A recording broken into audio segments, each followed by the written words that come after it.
Do you need to take your sleeves from drab to fab? Then you need sleeve petticoats. I'm going to be going through how I made my sleeve petticoats for Pura, but I've also used this technique to make puffy princess sleeves. First, you're going to need your ruffle material. I recommend organza because it's light, sturdy, and cheap, but it also frays, so make sure you have some way to seal the edges, either with a hem or an overlock stitch. Now you need to ruffle your organza. One of the easiest ways is to set your machine to the longest stitch possible, run that along the top of your fabric, grab the edges of the thread, and pull. That will gather the fabric. Just make sure you have a grip on the other end so you don't pull the thread all the way through. Ta-da! Ruffles! However, if ruffling is something you do a lot, I recommend investing in a ruffler foot.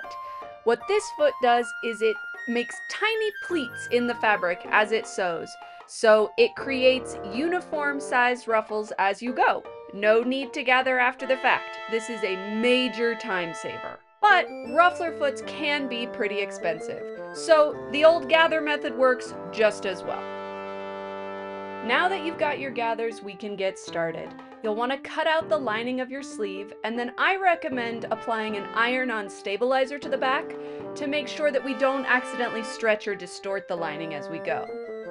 Now you need to mark where you want your ruffles to start and end. I don't want them to go all the way to the bottom of the sleeve because I need to account for the length of the ruffle. And I don't want them to go all the way to the top because I want the main poof to be right in the middle of my forearm.